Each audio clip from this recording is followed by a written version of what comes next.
Good morning बच्चों। आज मैं कक्षा 7 की हिंदी व्याकरण पाठ 1 पढ़ाने जा रही हूँ, जिसका नाम है भाषा विचार। तो आप लोग पिछली कक्षा से ही भाषा के बारे में पढ़ते आ रहे हैं, वही पढ़ना है आपको। देखिए, अब बता रहे भाषा क्या होती है। तो भाषा के बारे में जानते हैं कि भाषा हम जो कुछ बोलते हैं, लिखते हैं, पढ़ते हैं, वही भाषा होती है। भाषा वह साधन है जिसके द्वारा हम अपने मन के विचार भाव को बोलकर लिखकर प्रकट करते हैं, उसे भाषा कहते हैं। विश्व में सभी को परस्पर अपने विचार तथा भावों को दूसरों को अवगत कराना होता है तथा दूसरे के विचारों या भावों को स्वयं समझना होता है। इस प्रकार संसार का व्यवहार चलता है। भाषा के द्वारा विचार प्रकट करने के लिए शब्दों और वाक्यों को बोलकर या लिख करके प्रयोग करते हैं। यही बोलना और लिखना भाषा कहलाता है। भाषा का संबंध भाष धातु भाष अथवा वाक से है। भाष शब्द से भाषा शब्द की उत्पत्ति हुई है। भाष शब्द संस्कृत का शब्द है, उत्पत्ति हुई है। वाक से अभिप्राय है। मुख से उच्चारित ध्वनियों से है, अर्थात मनुष्य अपनी बात कहने के लिए मुख से जिन ध्वनियों का उच्चारण करता है, उनमें सभी ध्वनियाँ जो मिलकर शब्द या वाक्य के रूप में एक अर्थ अथवा भाव को प्रकट करती हैं, भाषा कहलाती हैं। भाषा संसार में अनेक प्रकार की भाषाओं का प्रयोग होता है, जैसे हिंदी है, चीनी है, फ्रेंच है, बर्मी, उर्दू, अरबी, फारसी, रूसी, जापानी, संस्कृत, ग्रीक, लैटिन, अंग्रेजी आदि। भाषा के भेद तो आप लोग जानते हैं, भाषा के दो भेद होते हैं। एक मौखिक भाषा होती है और एक लिखित भाषा होती है। मौखिक भाषा वह होती है मुख से, जो हम कुछ अपने मुख से बोलते हैं, वही मौखिक भाषा होती है। मुख से बोलकर जब हम अपने मन के भावों अथवा विचारों का आदान प्रदान करते हैं, एक दूसरे को बताते हैं, उसे मौखिक भाषा कहा जाता है। हमारे द्वारा की जाने वाली बातचीत, नेताजी का भाषण आदि मौखिक भाषा होती है। सबसे पहले भाषा का मौखिक रूप ही अस्तित्व में आया। मौखिक भाषा को हम उच्चारित भाषा के नाम से भी जानते हैं। दूसरा है लिखित भाषा। हम जब अपने मन के भावों अथवा विचारों को लिख करके प्रकट करते हैं, तो उसे लिखित भाषा कहते हैं। यह लिखित भाषा मौखिक भाषा के विकास के हजारों वर्ष बाद अस्तित्व में आई। आज हम जो कुछ भी किताबों में छपा देखते हैं अथवा जो कुछ भी लिखते हैं, वह भाषा का लिखित रूप होता है।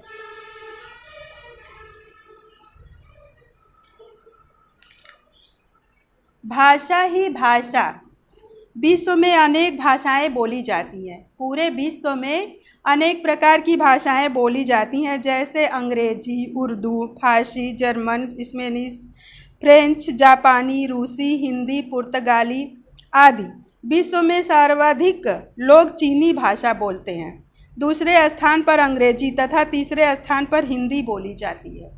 विश्व में तीसरे स्थान पे हिंदी को स्थान मिला है, हिंदी बोली जाती है, और भारत में दूसरे स्थान पे हिंदी को मान्यता मिली है।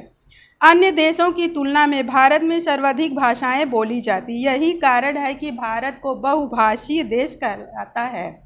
भारत के संविधान की 8वीं सूची के अंतर्गत 22 भाषाओं को मान्यता प्राप्त है।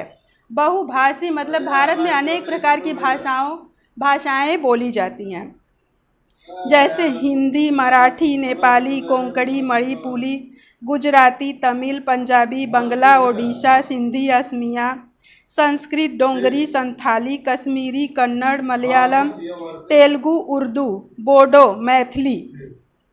तो हमारे देश में 22 भाषाओं को मान्यता दी गई है। मातृभाषा किसे कहते हैं? बच्चा जिस माहौल में पलता है, बड़ा होता है, उस परिवार में बोली जाने वाली भाषा को ही मातृभाषा कहते हैं। यही उसकी भाषा मातृभाषा कहलाती है। प्रादेशिक भाषा। किसी प्रदेश में सर्वाधिक बोली जाने वाली भाषा प्रादेशिक भाषा कहलाती है। भारत की कुछ प्रादेशिक भाषाएं इस प्रकार हैं। पंजाब में पंजाबी, ओडिशा में ओडिया, केरल में मलयालम, महाराष्ट्र मराठी, गुजरात में गुजराती, तमिलनाडु में तमिल, कर्नाटक में कन्नड़, पश्चिम बंगाल बंगला, कश्मीर में कश्मीरी। राजभाषा, राजभाषा किसे कहते हैं? हमारे भारत की भाषा जो है राजभाषा है। राजभाषा का अर्थ है सरकारी भाषा। इससे तात्पर्य है कि इसका मतलब है कि सभी सरकारी काम इसी भाषा में किए जाते हैं, यानी कि हिंदी भाषा में किए जाते हैं। भारतीय संविधान के अनुच्छेद 342 के अनुसार 14 सितंबर सन 1949 को हिंदी को भारत संघ की राजभाषा के रूप में मान्यता प्रदान की गई है। लिपि, जब हम बोलते हैं तो हमारी मौखिक भाषा में ध्वनियों का प्रयोग होता है। प्रत्येक ध्वनि के लिए एक अलग चिन्ह निर्धारित होता है जिसे वर्ण या अक्षर कहते हैं। इन्हीं वर्णों या अक्षरों का प्रयोग जब लिखित भाषा में किया जाता है तो उसे लिपि कहते हैं। मुंह से उच्चारित ध्वनियों को लिखित रूप में बदलने के लिए जिन चिन्हों, वर्णों या अक्षरों का सहारा लिया जाता है उन्हें लिपि कहते हैं। जैसे हिंदी देवनागरी लिपि में लिखी जाती है, अंग्रेजी रोमन लिपि में लिखी जाती है, बांग्ला लिपि में लिखी जाती है, उर्दू फारसी लिपि में लिखी जाती है, संस्कृत देवनागरी में, फ्रेंच रोमन में, पंजाबी गुरुमुखी, जर्मन रोमन। और एक बात बच्चों और ध्यान से देखिए, सुनिए, उर्दू की लिपि फारसी को दाईं से बाईं ओर लिखा जाता है। लिपि के कारण ही ज्ञान विज्ञान के कोष को आने वाली पीढ़ियों के लिए सुरक्षित रखा जा सकता है। बोली किसे कहते हैं? किसी प्रांत के सीमित क्षेत्र में बोली जाने वाली भाषा का सामान्य रूप ही बोली कहलाता है। क्षेत्रीय भाषा को ही बोली कहते हैं। बोली भाषा का स्थानीय या क्षेत्रीय रूप होता है। भारत में अवधी, बिहारी, भोजपुरी, मैथिली, गढ़वाली, ब्रजभाषा आदि अनेक बोलियां प्रचलित हैं। मानक भाषा किसे कहते हैं? मानक भाषा क्या होती है? तो भाषा में एक रूपता लाने के लिए जिस रूप को मान्यता दी गई है वह भाषा का मानक रूप कहलाता है। केंद्रीय हिंदी निदेशालय के अनुसार संयुक्त व्यंजन पाई हटाकर, घुंडी को आधा करके तथा हलंत लगाकर बनाए गए जैसे बच्चा, पक्का, चिन्ह आदि। दूसरा है यदि शब्द में अनुस्वार अंक की मात्रा जो होती है तथा चंद्र बिंदु लगाया जाता है के प्रयोग के कारण अर्थ में अंतर आ जाए तो उनका प्रयोग सावधानी पूर्वक किया जाना चाहिए, उसको ध्यान देना चाहिए। जहाँ ध्वनि का उच्चारण मुख और नाक दोनों की सहायता से हो वहाँ अनुनासिक यानी कि चंद्र बिंदु का प्रयोग किया जाना चाहिए, जैसे सांप, चांद, पाँच आदि। क, ख, ग, झ, फ अरबी फारसी की इन ध्वनियों के नीचे लगा बिंदु नुक्ता शब्दों का अर्थार्थ दर्शाने के लिए प्रयोग किया जाता है। जैसे राज मतलब शासन और एक राज का मतलब होता है रहस्य। एक राज का मतलब शासन और एक राज का मतलब रहस्य। सजा हुआ या तो सजा जिसको मिला है दंड। पांचवा संयुक्त व्यंजन के रूप में पंचमाक्षर के स्थान पर अनुस्वार अंक की मात्रा का प्रयोग किया जाएगा, जैसे पंच मानक रूप है और प्रचलित रूप है पंच। गंगा मानक रूप है संभव, प्रचलित रूप है संभव। डंडा और ठंडा। री तथा री का हिंदी में प्रयोग न होने के कारण इन्हें मानक वर्णमाला में सम्मिलित नहीं किया जाता है। यदि शिरोरेखा के ऊपर मात्रा लगी हो तो वहाँ चंद्र बिंदु के स्थान पर बिंदु का प्रयोग किया जाना चाहिए। कुछ शब्दों के दो मानक रूप मान्य हैं, जैसे सर्दी तथा सर्दी, ऊपर र लग जाता है। बर्तन तथा बर्तन, दोबारा तथा दोबारा आदि।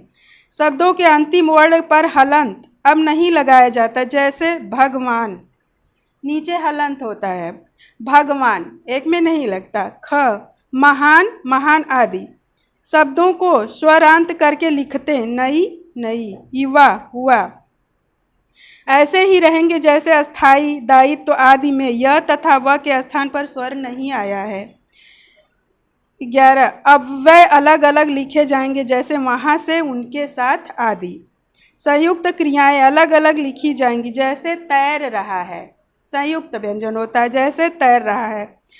विभक्ति चिन्ह संज्ञा शब्दों से अलग तथा सर्वनाम शब्दों से मिलकर लिखे जाएंगे जैसे संज्ञा से अलग मोना को सर्वनाम से मिलाकर किसको, निधि से उससे, संज्ञा के जगह पे सर्वनाम को मिलाकर लिखना है। पूर्वकालिक प्रत्यय कर क्रिया के साथ मिलाकर लिखना चाहिए जैसे पढ़कर, दौड़कर, सोकर आदि। हलंत चिन्ह युक्त वर्णों से बने संयुक्ताक्षरों में बाद वाले व्यंजन के साथ यदि ई की मात्रा लगी हो तो मात्रा संबंधित व्यंजन से पूर्व लगाए पूर्व युग्म में नहीं, जैसे पट्टियाँ पट्टियाँ, गाड़ियाँ गाड़ियाँ, सिद्धियाँ सिद्धियाँ। तत्सम शब्दों के तद्भव को जाने पर विसर्ग का लोप हो जाता है। विसर्ग चिन्ह होता है दुख दुख। तत्सम शब्दों में 3 व्यंजनों के संयोग की स्थिति में द्विगमूलक व्यंजन को न लिखने की छूट है जैसे कर्ता कर्ता, तत्व तत्व, अधर्व अर्थ। व्याकरण व्याकरण भाषा को व्यवस्थित तथा नियमबद्ध करने वाला शास्त्र है। इसी के द्वारा हम किसी भाषा को शुद्ध रूप में पढ़ लिख व समझ सकते हैं। व्याकरण वह शास्त्र या ज्ञान है जिसके द्वारा हम शुद्ध पढ़ना, लिखना और बोलना सीखते हैं। व्याकरण के विभाग होते हैं। कितने भाग होते हैं? वर्ण विचार, शब्द विचार, वाक्य विचार। इस अंग में वर्णों के स्वरूप, भेद, उच्चारण आदि का विचार करते हैं। शब्द विचार में इस अंग में शब्दों के रूप, बनावट, भेद, लिंग आदि वचन का विचार करते हैं, जैसे भेद है, लिंग है, बनावट है। वाक्य विचार इस अंग में वाक्य रचना, विश्लेषण, भेद, साहित्य का विचार होता है। साहित्य सदियों से विद्वानों व शिक्षाविदों के विचारों व रचनाओं को लिखित रूप में संयोग कर रखा जाता है। इनके अध्ययन से ज्ञान व जानकारी में वृद्धि होती है। ये रचनाएं अनुभव व चिंतन पर आधारित होती हैं। किसी भी भाषा के ज्ञान के संचित कोश को साहित्य कहा जाता है। साहित्य के प्रकार।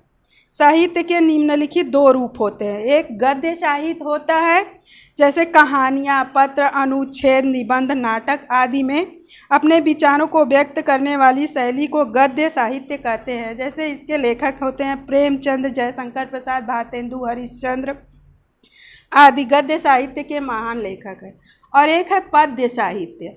पद, कविता, चौपाई, दोहे आदि के माध्यम से गायन शैली द्वारा अपने विचारों को व्यक्त करने वाली शैली को पद्य साहित्य कहते हैं। जैसे तुलसीदास, कबीरदास, मीराबाई, महादेवी वर्मा, सुमित्रानंद पंत आदि साहित्य के महान रचनाकार हैं। आप लोग इसको पढ़ लीजिएगा और लिख भी लीजिएगा। धन्यवाद।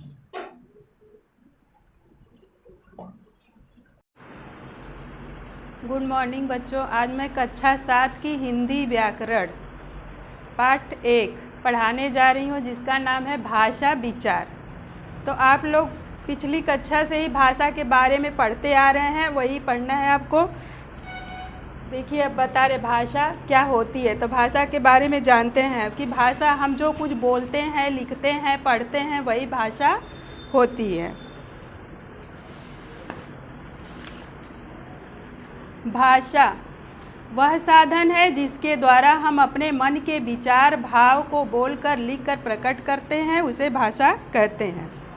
विश्व में सभी को परस्पर अपने विचार तथा भावों को दूसरों को अवगत कराना होता है तथा दूसरे के विचारों या भावों को स्वयं समझना होता है। इस प्रकार संसार का व्यवहार चलता है। भाषा के द्वारा विचार प्रकट करने के लिए शब्दों और वाक्यों को बोलकर या लिख करके प्रयोग करते हैं। यही बोलना और लिखना भाषा कहलाता है। भाषा का संबंध भाष धातु, भाष अथवा वाक से है। भाष शब्द से भाषा शब्द की उत्पत्ति हुई है। भाष शब्द संस्कृत का शब्द है, उत्पत्ति हुई है। वाक से अभिप्राय है। मुख मुख से उच्चारित ध्वनियों से है, अर्थात मनुष्य अपनी बात कहने के लिए मुख से जिन ध्वनियों का उच्चारण करता है उनमें सभी ध्वनियाँ जो मिलकर शब्द या वाक्य के रूप में एक अर्थ अथवा भाव को प्रकट करती हैं भाषा कहलाती हैं। भाषा, संसार में अनेक प्रकार की भाषाओं का प्रयोग होता है, जैसे हिंदी है, चीनी है, फ्रेंच है, बर्मी, उर्दू, अरबी, फारसी, रूसी, जापानी, संस्कृत, ग्रीक, लैटिन, अंग्रेजी आदि। भाषा के भेद, तो आप लोग जानते हैं भाषा के दो भेद होते हैं, एक मौखिक भाषा होती है और एक लिखित भाषा होती है। मौखिक भाषा वह होती है मुख से, जो हम कुछ अपने मुख से बोलते हैं वही मौखिक भाषा होती है। मुख से बोलकर जब हम अपने मन के भावों अथवा विचारों का आदान प्रदान करते हैं, एक दूसरे को बताते हैं, उसे मौखिक भाषा कहा जाता है। हमारे द्वारा की जाने वाली बातचीत, नेताजी का भाषण आदि मौखिक भाषा होती है। सबसे पहले भाषा का मौखिक रूप ही अस्तित्व में आया। मौखिक भाषा को हम उच्चारित भाषा के नाम से भी जानते हैं। दूसरा है लिखित भाषा। हम जब अपने मन के भावों अथवा विचारों को लिख करके प्रकट करते हैं तो उसे लिखित भाषा कहते हैं। यह लिखित भाषा मौखिक भाषा के विकास के हजारों वर्ष बाद अस्तित्व में आई।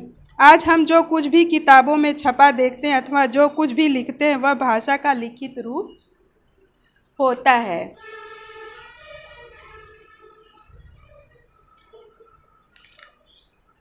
भाषा ही भाषा। विश्व में अनेक भाषाएं बोली जाती हैं। पूरे विश्व में अनेक प्रकार की भाषाएं बोली जाती हैं, जैसे अंग्रेजी, उर्दू, फारसी, जर्मन, स्पेनिश, फ्रेंच, जापानी, रूसी, हिंदी, पुर्तगाली आदि। विश्व में सर्वाधिक लोग चीनी भाषा बोलते हैं, दूसरे स्थान पर अंग्रेजी तथा तीसरे स्थान पर हिंदी बोली जाती है। विश्व में तीसरे स्थान पे हिंदी को स्थान मिला है, हिंदी बोली जाती है, और भारत में दूसरे स्थान पे हिंदी को मान्यता मिली है। अन्य देशों की तुलना में भारत में सर्वाधिक भाषाएं बोली जाती। यही कारण है कि भारत को बहुभाषीय देश कहलाता है। भारत के संविधान की 8वीं सूची के अंतर्गत 22 भाषाओं को मान्यता प्राप्त है। बहुभाषी मतलब भारत में अनेक प्रकार की भाषाएं बोली जाती हैं, जैसे हिंदी, मराठी, नेपाली, कोंकणी, मणिपुरी, गुजराती, तमिल, पंजाबी, बंगला, ओडिशा, सिंधी, असमिया, संस्कृत, डोंगरी, संथाली, कश्मीरी, कन्नड़, मलयालम, तेलुगु, उर्दू, बोडो, मैथिली। तो हमारे देश में 22 भाषाओं को मान्यता दी गई है। मातृभाषा। मातृभाषा किसे कहते हैं? बच्चा जिस माहौल में पलता है, बड़ा होता है, उस परिवार में बोली जाने वाली भाषा को ही मातृभाषा कहते हैं। यही उसकी भाषा मातृभाषा कहलाती है। प्रादेशिक भाषा। किसी प्रदेश में सर्वाधिक बोली जाने वाली भाषा प्रादेशिक भाषा कहलाती है। भारत की कुछ प्रादेशिक भाषाएं इस प्रकार हैं।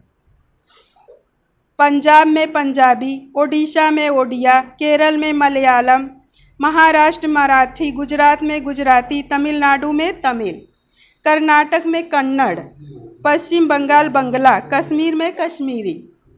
राजभाषा। राजभाषा किसे कहते हैं? हमारे भारत की भाषा जो है राजभाषा है।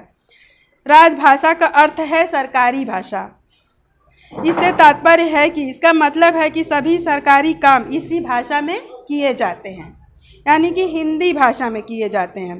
भारतीय संविधान के अनुच्छेद 342 के अनुसार 14 सितंबर सन 1949 को हिंदी को भारत संघ की राजभाषा के रूप में मान्यता प्रदान की गई है। लिपि।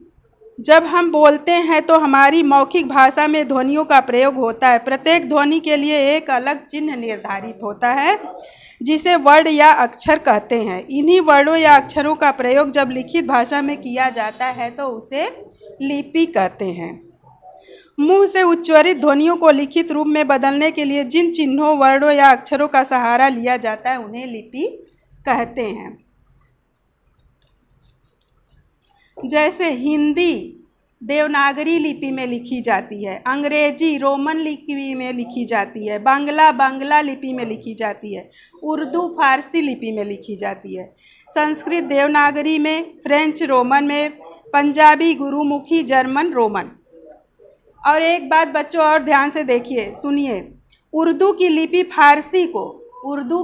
फारसी को दाईं से बाईं ओर लिखा जाता है। लिपि के कारण ही ज्ञान विज्ञान के कोष को आने वाली पीढ़ियों के लिए सुरक्षित रखा जा सकता है। बोली किसे कहते हैं? किसी प्रांत के सीमित क्षेत्र में बोली जाने वाली भाषा का सामान्य रूप ही बोली कहलाता है। क्षेत्रीय भाषा को ही बोली कहते हैं। बोली भाषा का स्थानीय या क्षेत्रीय रूप होता है। भारत में अवधी, बिहारी, भोजपुरी, मैथिली, गढ़वाली, ब्रजभाषा आदि अनेक बोलियां प्रचलित हैं।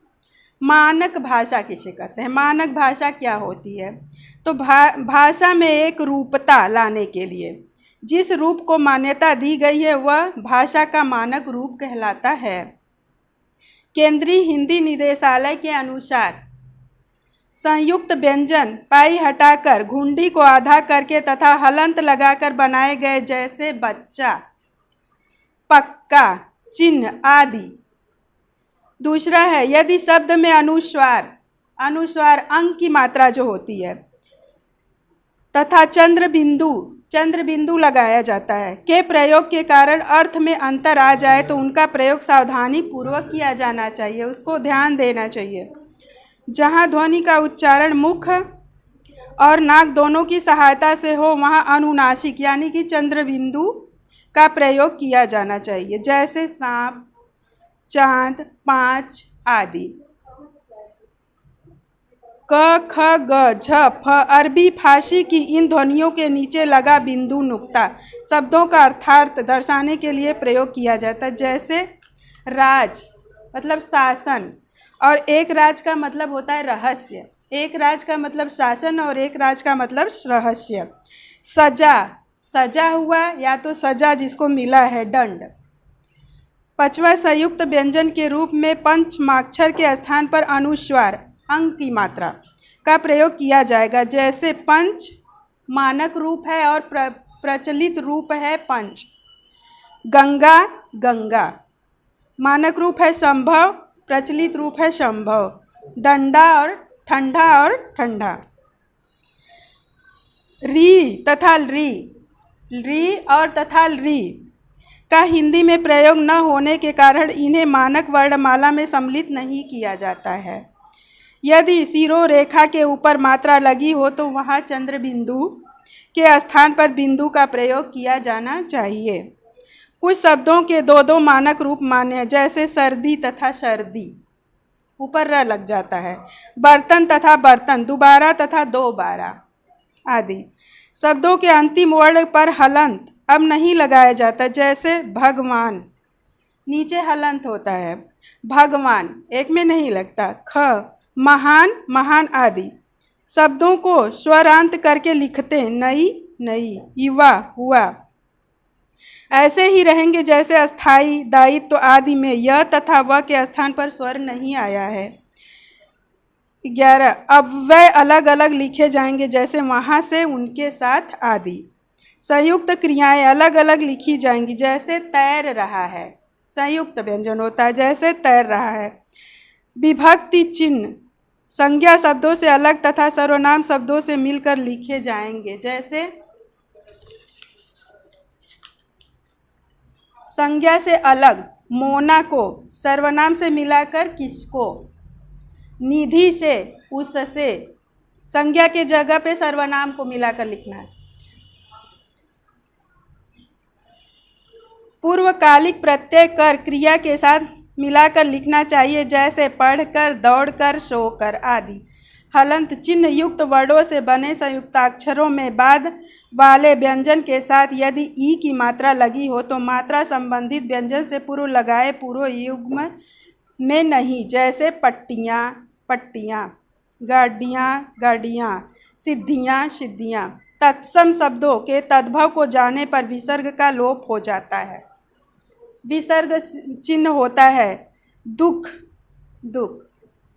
तत्सम शब्दों में 3 व्यंजनों के सहयोग की स्थिति में द्विग मूलक व्यंजन को न लिखने की छूट है, जैसे कर्ता, कर्ता तत्व, तत्व अधर्व अर्थ।